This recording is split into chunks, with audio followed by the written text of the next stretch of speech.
Hello बच्चों, कैसे हैं आप सब। उम्मीद है बढ़िया होंगे। आप लोग की तैयारी भी बढ़िया चल रही होगी।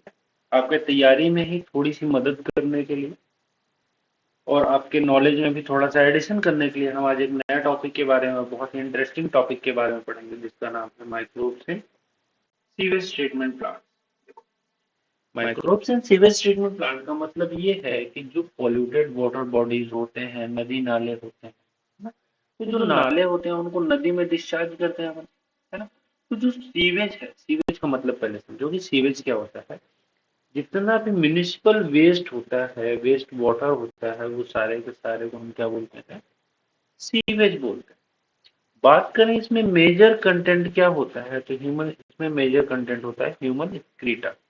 जो ह्यूमन एक्सक्रीटरी, ह्यूमन का वेस्ट प्रोडक्ट होता है, वो सारे के सारे इसमें होते हैं। और ये क्या कंटेन करता है, लार्ज अमाउंट में ये ऑर्गेनिक मैटर कंटेन करता है और वेस्ट, जो भी वेस्ट प्रोडक्ट्स होते हैं उनको कंटेन करने का काम करता है।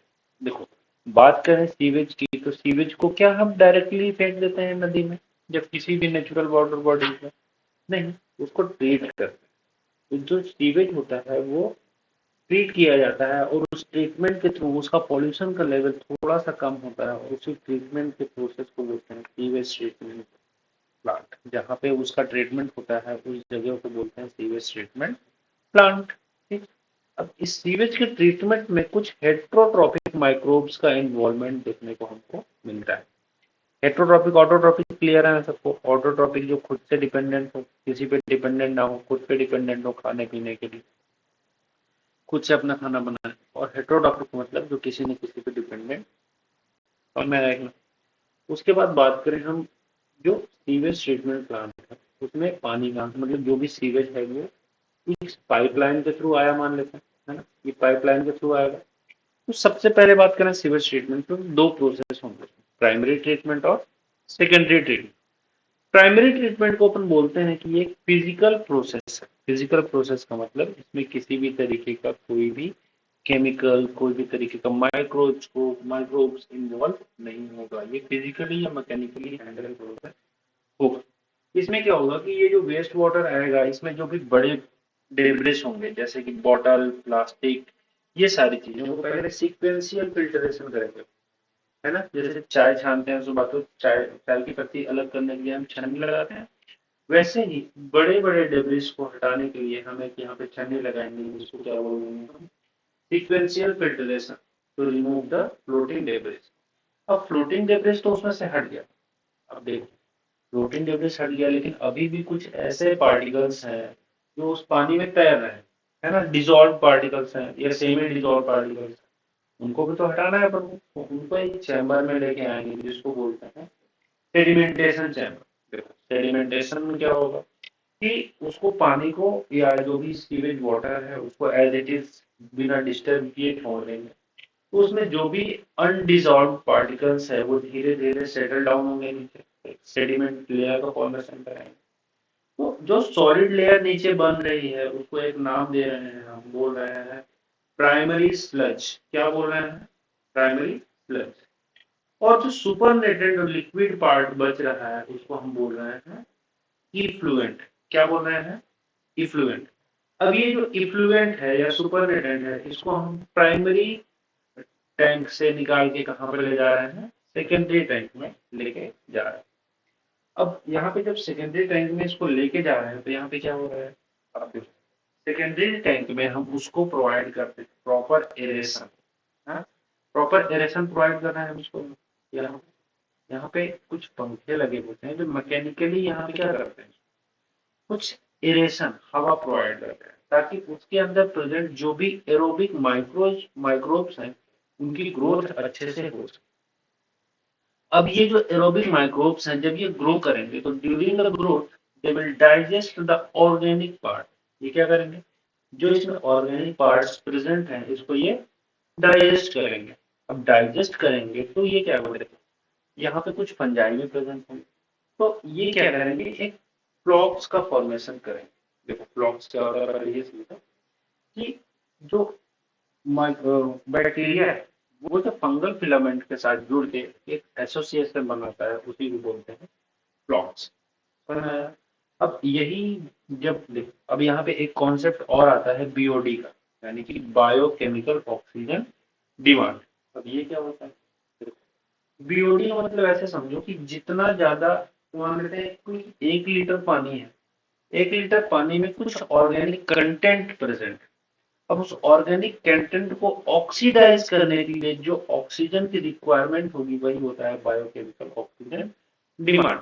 इसका मतलब ये हो गया कि अगर हम बीओडी मेजर कर लें कि उस माइक्रोब्स के थ्रू उस ऑर्गेनिक पार्ट को ऑक्सीडाइज करने के लिए कितना ऑक्सीजन लग रहा है, तो इंडिविजुअली या इनडायरेक्टली हम ये नहीं बता सकते कि उस मतलब दो पाने की अगर बीओडी किसी की ज्यादा है किसी की कम है, तो इसको देख के ये बता सकते हैं कि कौन ज्यादा पॉल्यूटेड है कौन कम पॉल्यूटेड। मीन्स जिसमें ज्यादा ऑर्गेनिक कंटेंट होगा उसको ज्यादा ऑक्सीजन की रिक्वायरमेंट होगी, जिसमें कम ऑर्गेनिक कंटेंट होगा उसको कम ऑक्सीजन की रिक्वायरमेंट होगी।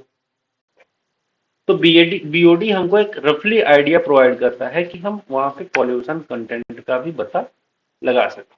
अब एरेशन टैंक में जब बीओडी सफिशियंट अमाउंट तक सिग्निफिकेंट अमाउंट तक डिक्रीज कर जाएगा, इतना कि अब वो पॉल्यूशन उस हाई लेवल का कॉज नहीं कर सकता, तो हम उस एरेशन टैंक से उसको जो भी सीवेज वाटर है उसको निकाल के एक सेटलिंग टैंक में ट्रांसफर करते हैं, जहां पे वो फ्लॉक्स फिर से सेडिमेंट होके स्लज बनाएंगे। क्या बनाएंगे?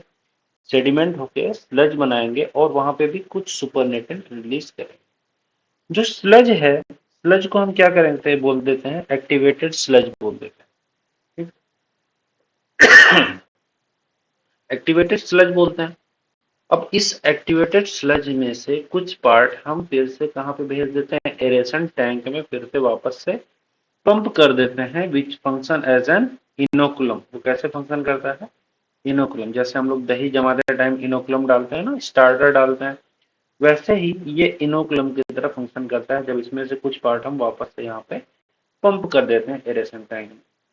चलो ये बात होगी कि स्लज थोड़ा सा उधर चला गया। बाकी ये जो फ्लॉक्स है, ये जो स्लज बना रहा है एक्टिवेटेड स्लज, इसका मेजर पार्ट कहाँ पे जाता है?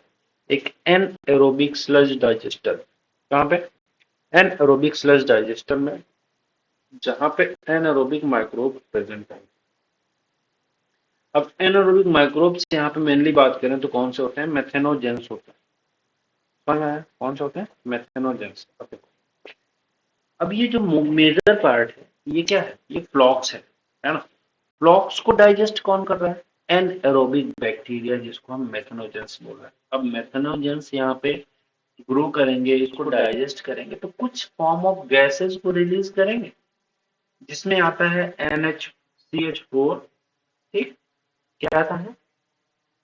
CH4 means methane, CO2, H2S, और इन्हीं को हम क्या बोल देते हैं? बायोगैस बोलते हैं। और यही क्या है? These are the source of energy.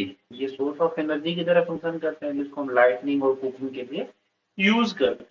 चलो बात तो ये हो गई कि स्लज इधर आ गया एनारोबिक डाइजेशन में और ये डाइजेस्ट हो गया। फिर बात करें हम कि ये जो सुपरनेटेंट है यहाँ पे भी तो इफ्लुएंट बनेगा।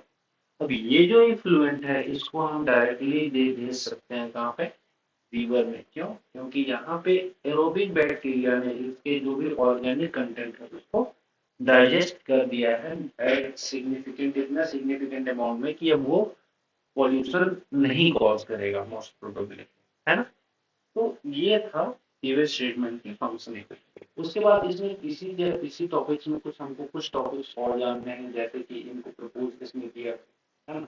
बात करें बीओडी की, तो हम बीओडी के बारे में बात कर चुके हैं। बीओडी क्या होता है? ये डायरेक्टली प्रोपोर्शनल होता है पॉल्यूशन पोटेंशियल के, कितना पॉल्यूशन पोटेंशियल है।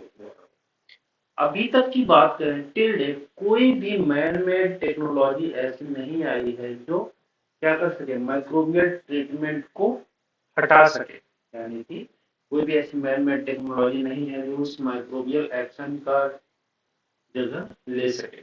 उसके बाद बात करें ministry of environment and forest, most important point है। Ministry of Forest and Environment has initiated the Ganga Action Plan and the Yamuna Action Plan. किस लिए? To protect the to build the large number of sewage plants. क्या हो रहा है कि जैसे जैसे अर्बनाइजेशन इंक्रीज कर रहा है, वैसे वैसे क्या हो रहा है कि वेस्ट प्रोडक्ट भी बढ़ रहा है ना। अब इतने लार्ज अमाउंट में वेस्ट प्रोडक्ट बढ़ रहा है, लेकिन उस हिसाब से सीवेज ट्रीटमेंट प्लांट्स नहीं बढ़। तो इसी चीज को बढ़ावा देने के लिए जो इन्वायरमेंट और फॉरेस्ट मिनिस्ट्री है, इन्होंने इनिशिएशन लिया और बोला गंगा एक्शन प्लान और यमुना एक्शन प्लान दिया, जिसके तहत उनको भारी मात्रा में सीवेज ट्रीटमेंट प्लांट्स बनाने होंगे। और मैं ये थी आती क्लास, इसके बाद हम लोग अगली क्लास में पढ़ेंगे बायोगैस के बारे में, है ना। बायोगैस प्रोडक्शन के बारे में कि कैसे कैसे बायोगैस का प्रोडक्शन होता है। तब तक के लिए बने रहे हमारे साथ। चलो।